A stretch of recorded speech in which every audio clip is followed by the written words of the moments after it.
Today we're going to do something a little bit different. We're going to talk about cursed guns that I see listed on my local classifieds all of the time, specifically on BisManOnline. And of course you can get some great deals when you buy local, but I'm afraid some of these people might be selling these guns because they don't work right, when in reality, it's user-induced error that's causing all their problems. So hopefully you can learn something from this video in case you made any of these mistakes, because we've all done it, but we should call each other out for it. And I send a lot of these images to my good friend Tyler at my LGS because he gets a kick out of it and he's based AF, and I figured you would get a kick out of it as well. So before we jump right into it, I want to mention that Midway USA is the biggest supporter of the channel, and of course, thanks to them, you can get anything you might need to fix some of these user-induced errors that you're going to see on these guns right now. So let's jump right into it.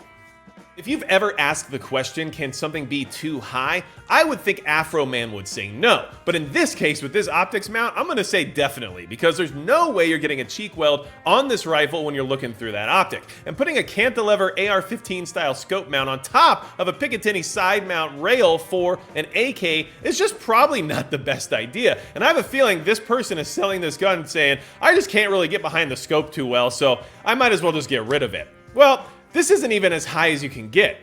Now, if you thought you were too high before, we have recently entered Snoop Dogg territory because this is out of control. This scope is mounted so high, I don't know what the purpose of it is, but I have a feeling the owner has said at least once that you could definitely get this thing out to a mile. This thing has a riser mount on top of the standard receiver, which then has a cantilevered AR-15 mount on top of that. I mean, I don't necessarily know what the purpose is here, but hey, this thing is super tall and now they're selling it, and I have a feeling I know why, but hey, you gotta do you. But going too high isn't always the problem. Sometimes you might be a little too low.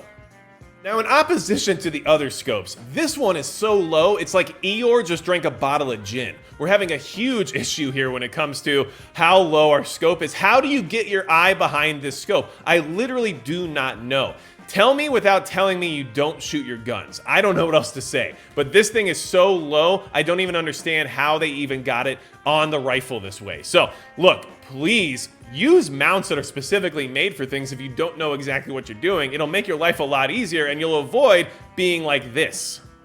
All right, now this is an issue you see a lot. Bridging the receiver and the handguard with an optic is not okay. Please do not do this. This is not the most egregious thing you've ever seen, but it's basically like putting barbecue sauce on a hot dog. Please don't do this. It'll definitely cause you problems down the road, especially if your handguard decides it wants to loosen up and twist out and your optic is the only thing standing in its way. It'll get wrecked like a carton of milk jugs. So, honestly, big issue, not the worst thing we're gonna see today, but there is a theme of optics just being mounted horribly that you're gonna see over and over again, and I have to wonder, is this why people are selling these guns? Because their optics mounting choices are atrocious. So let me show you some better examples of that.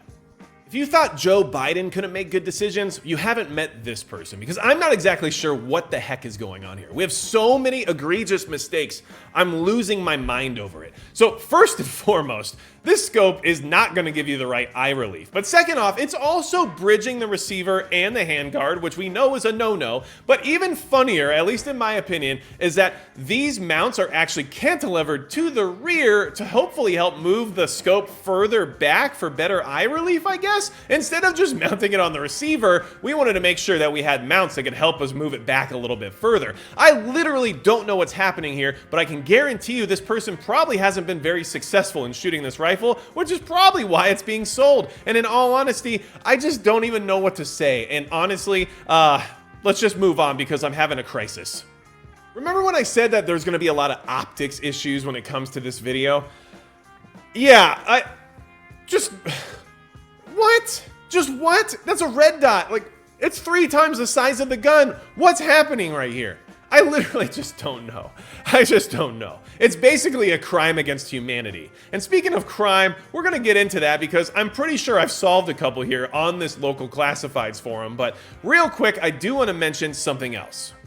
Genesis Gold Group sponsors the videos on this channel, and honestly, they've helped me out quite a bit, and I hope that they can help you out too by giving you options when it comes to rolling over a retirement account into a gold-backed IRA or shipping precious metals right to your front door. Whatever it is you're looking for, they can help you out. Make sure you check out magicpeppergold.com, and I appreciate them helping me keep this channel moving forward, and at the same time providing people with options when it comes to stabilizing their wealth with precious metals assets. So big thanks to Genesis Gold Group. Let's move on to some criminally bad cursed guns. We all know that terrorists love AK-47s, and I'm just kind of worried about this particular post, and I think that this person should probably at least be on a list somewhere just in case.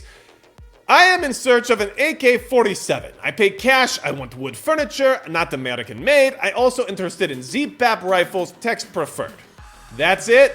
We understand exactly what's going on here. Cash only, I don't want anything American, and I just need one. No big deal, nothing to see here, right? Well, there are some things that are even more criminal than this.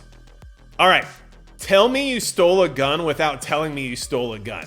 Anyone who's selling a Kimber Rapide for $700 doesn't know how much it cost when they originally bought it. So I'm just gonna throw it out there. It might not be stolen. They might just be cool with taking a huge loss, but like, $700, man, $700. I think we all know what happened here. Now, I'm no big fan of anything related to the ATF and the rules they like to try to throw around all the time lately, but I will say that this person definitely nailed it when it came to making sure you know that there is definitely nothing controversial on the back of this AR. So good on you making sure that we're completely unaware of what's happening here, and I think that you should definitely look into graphic design as a future career. Now, we also have the people who are way too law-abiding and are way too willing to comply that they've even got to the point now of putting pistol braces on a 16-inch rifle. It's like, just in case somebody doesn't have the exact right measurement, I want to make sure I'm protected. So 16-inch barrel, pistol brace on the back, we're good to go here. Nothing to worry about. Thank you, Daddy Warbucks. Now, I know this is probably just some GWAT era, early 2000s, who knows what type of stock meant for being used with like a plate carrier, but like, what is this? What is this? I don't want to look at it anymore. I hate it so much. Please just throw it in the trash. Don't sell this. Just what is this, please? So now we're at the point of the video where I tell you to stop doing terrible things to your own guns. Please don't do this. I have a feeling I know why this gun is for sale. This is a Glock 19X that has had the slide polished, the TLR-7A on it polished, and the barrel polished, including the breech, including anything you wouldn't want to necessarily screw up from the factory. Well, it's nicely polished now for you, which means it's probably no longer in spec, which means it's probably going to give you some dangerous situations. Also, it looks atrocious. So I have a feeling I know why this is being sold now, because, you know, you put all this time and effort into polishing it, and then you figured out that, you know, maybe it wasn't exactly what you had hoped for. Stop pulling out your Dremels. Please just stop polishing things. Stop doing stuff like this. It's not beneficial for the gun. This thing is a Glock, for Christ's sake. We don't have to actually do anything to it. It's fine the way it is. Please stop doing this. Just stop polishing everything, please. Now we're at the point of the video where things aren't exactly what they say they are. This says it's a 9mm Beretta. And in fact, it is not a 9mm Beretta. This is a Star B series pistol. Star is a Spanish manufacturer of questionable quality. Not a 9mm Beretta, but I will say this reminds me of back in the day when a Glock was any 9mm pistol. Well, at least this person figured out that this is probably not a Glock, so must be a Beretta, right? I don't know what to say about this, but you definitely don't own a Beretta. Another example of things that aren't what they say they are, this Diamondback DB15 308 AR, I have to admit, is probably not a 308. In fact, if I had to guess, I'd say it was a 7.62 by 39, which is definitely not 308. And now I'm wondering why this is for sale. Is it possible that we tried to load 308 into the magazine and realized it didn't work and then just immediately thought, you know what, this rifle just doesn't work the way it's supposed to, therefore I must sell it? I don't know, you tell me, but the difference between 7.62 by 39 and 308 is basically freedom. So you gotta do what you gotta do here, but this is not what it is. And hilariously enough, a DB15 can't be a 308 because that's an AR-10, which would be a DB10. So everything about this is wrong. Hopefully you have it all figured out, and I have a feeling the reason they're selling this is because it just doesn't chamber the round the right way. All right, hopefully you had as much fun with that as I did. This is just kind of a different style of video, but I wanted to bring some levity to the conversation. And if you want to see more videos like this, let me know in the comments below, as well as hit the like and subscribe button so that way you'll get notified if you ever see something like this pop up again in the future. But either way, don't do these things to your guns. Make sure you know what you're getting yourself into, and also don't crime, because I hear that's a bad idea. Anything else you need from me, go to magicprepper.com. And besides that, it's going to be it for Magic Prepper.